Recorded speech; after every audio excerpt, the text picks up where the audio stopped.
Oi, essa palavra é para você que perdeu completamente o controle. Essa palavra é para você que não sabe mais o que fazer para resolver uma situação, que tudo fugiu das suas mãos. Para te falar sobre essa palavra de hoje, primeiro eu vou contar uma história que aconteceu, uma história verídica. Existia um homem que se chamava Jacó, que se apaixonou profundamente por uma mulher chamada Raquel.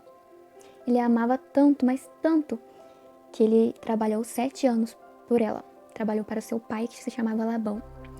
Ele deu o seu serviço, todo o seu esforço durante 7 anos para que pudesse se casar com ela. Ao fim desses 7 anos, ele foi enganado pelo seu sogro. E o sogro deu a outra filha, que se chamava Lia, no lugar de Raquel, que era quem ele amava. E mesmo assim, ele trabalhou mais 7 anos por Raquel. Ou seja, ele trabalhou 14 anos pela mulher que ele amava. Mas Raquel nunca foi o suficiente grata por isso. Quando ela saiu da casa do pai dela, ela levou com ela vários ídolos. E esses ídolos ela os adorava. E isso nunca agradou a Deus. E por esse motivo, ela se tornou uma mulher amargurada e morreu no parto do seu segundo filho, que se chamava Benjamim. E ela não aproveitou nada das heranças que Jacó recebeu de Deus. Ela não teve uma vida frutífera e não foi feliz. Nossa, mas como uma mulher que foi tão amada, que teve um homem que trabalhou 14 anos da vida dele para tê-la como esposa, pode não ser feliz? Porque ela queria ter tudo em seu controle. Ela queria que tudo estivesse debaixo do controle dela, das mãos dela. Ela preferiu se apegar aos ídolos que ela tinha na casa dela, do pai dela, e não confiar em Deus. Então, por esse motivo, ela morreu pelo caminho. Ela não chegou à terra da possessão de Jacó, à vitória de Jacó junto com ele, que era um homem que a amava muito. Ela perdeu tudo isso e morreu pelo caminho. Hoje em dia, muitos de nós morremos pelo caminho, porque quando se deparam com situações difíceis, se desesperam e tentam fazer alguma coisa, tomar o controle da situação. Mas Deus só age através de nós e em nós quando nos entregamos completamente 100% a Ele e confiamos 100% nele. Por que Raquel morreu no caminho? Talvez ela se esqueceu o alto preço que ela foi comprada, o quanto ela foi amada. E muitas das vezes a gente esquece o alto preço que a gente foi adquirido. Não foi dinheiro, não foi ouro, não foi trabalho, foi por sangue, foi por dor. E às vezes a gente esquece o quanto é amado, o quanto foi difícil ser adquirido por Jesus, por Deus. Bateria. Raquel até chegou a clamar a Deus quando ela se viu desesperada, porque ela não podia ter filhos, então ela viu que ela não tinha mais o que fazer, então ela resolveu clamar a Deus para ter filhos. Mas depois que ela conseguiu essa bênção de ser mãe, ela simplesmente deixou Deus de lado e se apegou aos seus ídolos de novo. E muitas vezes a gente faz isso também. A gente clama a Deus na hora do apuro, na hora que a gente está desesperado, que a gente quer muito uma coisa. Depois, agora eu já fui abençoada, agora eu não preciso mais falar com Deus, não preciso mais ter comunhão com Ele. E ela fez isso. E ela morreu pelo caminho. Às vezes a gente vive no mínimo.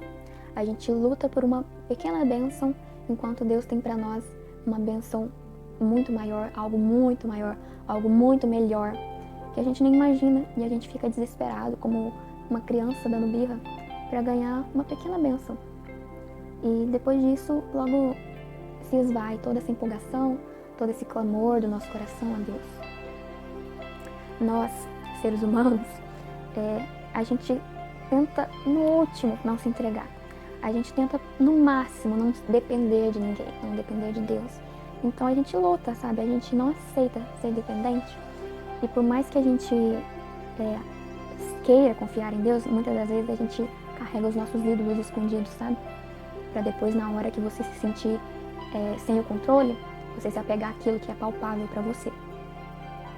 Raquel era como muitos de nós, desesperados, que perdem o alvo e ficam tão ansiosos para receber uma bênção que quando Deus dá aquela bênção, simplesmente morrem pelo caminho, assim como aconteceu com ela. Um outro exemplo muito claro disso são os israelitas quando foram libertos do Egito e atravessaram o deserto, né? Se eles tivessem realmente adorado e amado a Deus, seria uma viagem de 1 semana até a terra prometida, até Canaã. Mas porque foram desobedientes, se apegaram aos seus ídolos, aos seus deuses, os deuses do Egito, sentiram falta da escravidão do Egito, então ficaram 40 anos no deserto e todos morreram no deserto. Eu acho que os únicos que viram a terra prometida foram Josué e Caleb, dos que saíram do Egito. O resto, nenhum deles viram. Só os seus filhos, seus netos. Então, se perderam no caminho. Um outro exemplo positivo foi Jesus. Quando Jesus morreu na cruz, ele se entregou de uma forma que o sofrimento dele foi breve. Até a hora que ele foi preso e até a hora que ele morreu e ressuscitou, se passou pouco tempo, porque ele realmente se entregou. Ele se dispôs. Ele foi como um cordeiro, calado ao abate, né, como diz a palavra. E ele se entregou verdadeiramente a Deus, ao Pai. Então, a obra que Deus tinha para acontecer na vida dele, através dele, foi breve, foi rápida. Ele sofreu muito, mas o sofrimento dele foi breve. Não foi 40 anos, como o povo ficou no deserto, por exemplo. Então, a gente tem que ser como Jesus. A gente sabe disso, né? A gente tem que seguir o exemplo dele de se entregar de verdade mesmo, sabe? Então, o que eu tenho para te dizer é: confie em Deus, se entregue a Deus. Se você perder o controle da situação, é aí que Deus vai agir. Porque Deus não vai mostrar o seu poder e a sua glória enquanto você ainda tiver o controle da situação. Mas quando tiver totalmente o controle nas mãos dele, aí sim ele pode agir, porque a glória será só dele. A honra será só dele, porque você vai entender completamente que você não tinha chance nenhuma de agir naquela situação se não fosse ele. Para finalizar, eu vou ler um texto maravilhoso que está nessa palavra, que é Morrendo no Caminho, que conta toda essa história que eu disse. Diz assim: que tragédia ser tão grandemente amado, ser adquirido por tão grande preço e, apesar disso, apegar-se secretamente aos ídolos que o farão morrer no caminho, bem perto de obter as bênçãos e a maravilhosa herança que Deus tem para a sua vida. Atente para esta palavra, pois você não deve se tornar uma parte da grande multidão que professa ser cristã, mas que perecerá bem perto de obter as ricas bênçãos de Deus para a sua vida. Então, confie em Deus, espere em Deus. Mas é confiar mesmo, não é confiar só de falar, não. É confiar verdadeiramente, se entregar nele, porque aí ele pode fazer tudo mais por você. E você não vai morrer pelo caminho. Porque a gente é muito ignorante, a gente é muito burro, para ser sincera. E a gente precisa muito se apoiar em Deus e deixar que Ele conduza a nossa vida. E quando você estiver no deserto, estiver em dificuldade, não se desespere. Busque a Deus para saber o que Ele quer de você naquela situação. O que você precisa aprender através desse tratamento, dessa dificuldade, desse sofrimento. E se entregue a isso, sabe? Diga assim: Senhor, eis-me aqui. Faça a sua vontade em mim. E que seja breve esse sofrimento, que seja breve essa dificuldade, para que eu possa chegar logo na bênção, na terra prometida que o Senhor tem para mim. Porque tudo que o Senhor faz com que a gente passe é para o nosso bem, é porque Ele nos ama muito, é porque Ele quer o melhor para cada um. Então se entregue a isso, sabe? Não relute, não fique desesperado, não fique ansioso. Eu sei que é difícil não ficar ansioso, porque eu sou a própria ansiedade em pessoa, mas graças ao bom Deus, Ele tem me ensinado a não ser, a confiar nele 100%.